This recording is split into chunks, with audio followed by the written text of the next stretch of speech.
창세기 24장 1절에서 9절.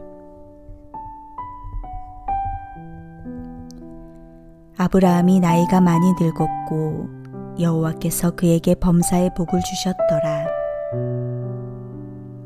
아브라함이 자기 집 모든 소유를 맡은 늙은 종에게 이르되 청하건대 내 허벅지 밑에 내 손을 넣으라. 내가 너에게 하늘의 하나님 땅의 하나님이신 여호와를 가리켜 맹세하게 하노니 너는 내가 거주하는 이 지방 가나안 족속의 딸 중에서 내 아들을 위하여 아내를 택하지 말고 내 고향 내 족속에게로 가서 내 아들 이삭을 위하여 아내를 택하라. 종이 이르되 여자가 나를 따라 이 땅으로 오려고 하지 아니하거든 내가 주인의 아들을 주인이 나오신 땅으로 인도하여 돌아가리이까.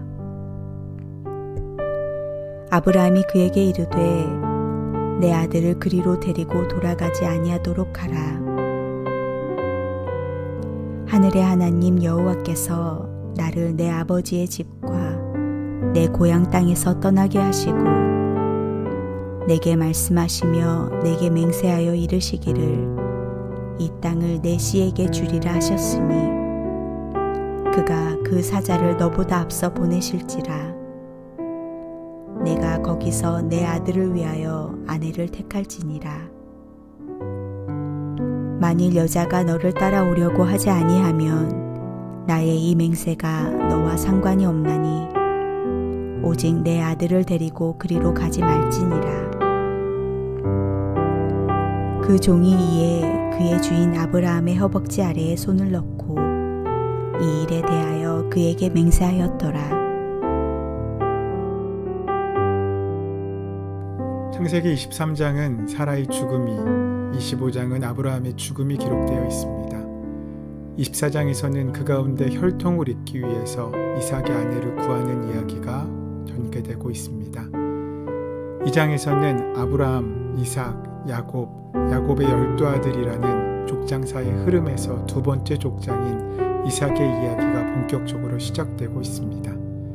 창세기 12장부터 펼쳐지던 믿음의 1세대 아브라함의 이야기가 24장을 기점으로 이삭의 이야기로 전환되는 것입니다. 아울러 24장의 시작은 아브라함이라는 큰 숲을 이루는 아름다운 나무 같은 다메섹 사람 엘리에셀에 의해 그 생명의 약속의 계승이 이어지는 장면의 기록입니다. 아브라함이 막벨라 토지를 구입한 것은 후손들이 조상의 묘가 있는 그 땅을 중심으로 언약의 상속자가 되기를 바랬기 때문입니다. 언약의 계승을 위해 해야 할 일 한 가지가 더 남았습니다. 외아들 이삭의 결혼입니다. 그 중대한 사명이 맡겨진 사람이 엘리에셀이었습니다. 다메섹 엘리에셀은 이방인이었습니다. 엘리에셀과 아브라함이 만난 처음엔 종과 주인의 관계로서의 만남이었습니다. 그런데 그 만남으로 복이 시작됩니다. 사람을 잘 만나는 것이 복입니다. 하나님께서 인생들에게 베푸신 은혜는 많지만 그 중에 가장 큰 은혜는 지혜를 주시는 것과 좋은 사람을 만나게 하신 것입니다. 아브라함을 만난 다메섹 엘리에셀은 바로 그 하나님의 복을 받은 사람입니다. 우리는 성서 속에 솟아오른 위대한 봉우리 같은 사람들을 알고 있습니다. 아브라함, 모세, 다윗, 바울 같은 사람들이 그러한 사람들입니다. 하지만 봉우리는 홀로 서 있지 않습니다. 수많은 오름직한 동산들이 그 주변에 가득합니다. 바로 그 동산 같은 사람이 오늘 본문의 엘리에셀의 삶이었습니다.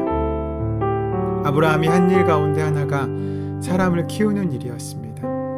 어느 정도 사람을 잘 길렀는가 하면 자기의 종들 가운데 자기 후계자를 삼을 정도로 사람을 길러냈습니다. 처음부터 종인 엘리에셀을 후계자로 삼으려는 계획을 가졌던 것은 아닐 것입니다. 그러나 아브라함은 자식이 아닌 종의 신분이라도 그 정도의 마음을 가지고 사람을 보듬고 다듬어 가셨습니다. 하나님께서 자신을 다듬어 훈련시키시며 오히려 하나님 쪽에서 약속을 이루시기 위해 애쓰셨던 지난날을 기억하며 복의 통로가 되어졌다는 이야기입니다. 아브라함은 갈대아 우르에서 하나님을 만날 때, 그리고 그 하나님의 땅과 자손에 대한 약속을 받을 때 그 약속의 중대성을 철저히 알았습니다.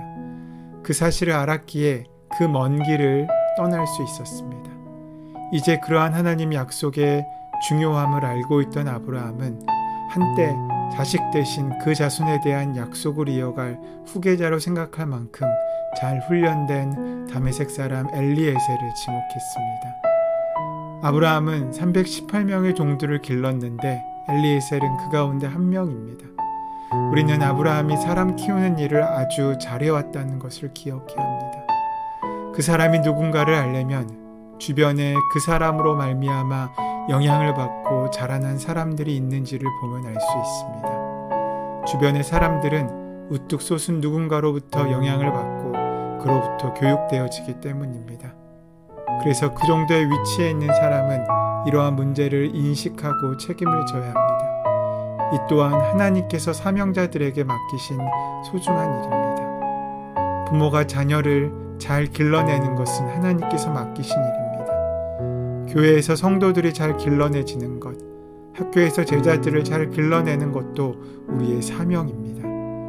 아브라함의 주변에는 사람들이 자라고 있었습니다. 주변에 있는 사람을 길러내는 일을 잘 해야 합니다.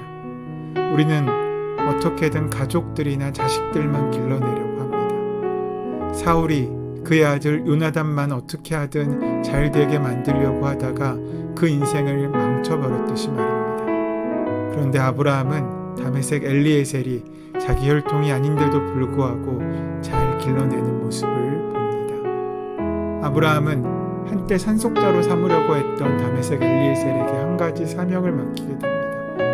엘리에셀 자신을 대신해 하나님의 약속대로 아브라함의 상속자가 된 이삭의 신부감을 구하는 것입니다. 우리는 엘리에셀이 그 사명을 처리하는 과정 속에서 얼마나 훌륭한 믿음의 사람으로 길러졌는지, 종의 신분에서 얼마나 훌륭한 인물로 성장했는지를 볼 수 있습니다. 아브라함의 입장에서 이제 1년의 인생의 말년에 그의 아들 이삭의 배필을 구하는 일은 그가 해야 할 최대의 사명이었습니다. 왜냐하면 하나님으로부터 받은 이 약속이 자기 대에서 끝나는 것이 아니라 우선 대대로 이어져야 하기 때문입니다.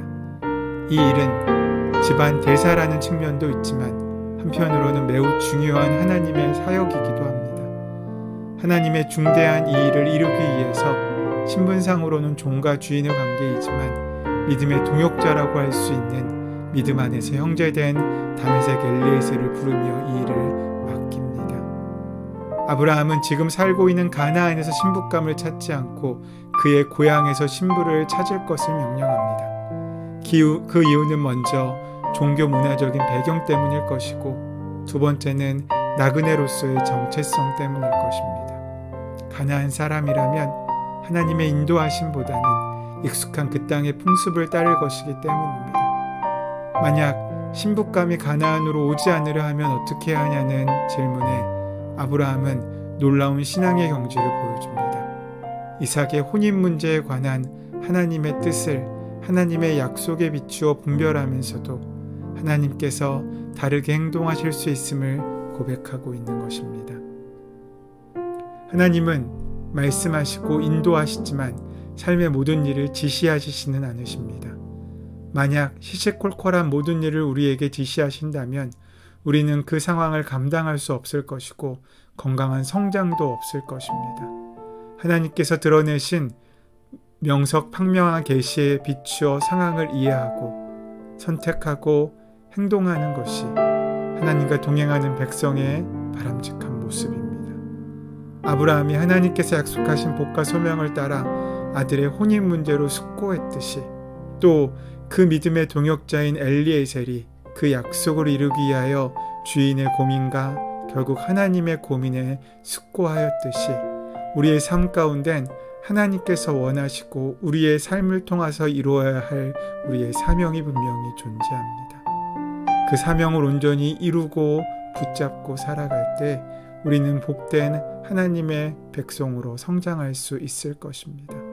오늘 주님께서 우리에게 말씀하시는 그 약속을 온전히 붙잡고 살아가 우리의 일상에서 경험하는 거룩한 은혜와 특별한 소명을 발견하는 하루가 되시기를 소원하고 축원합니다.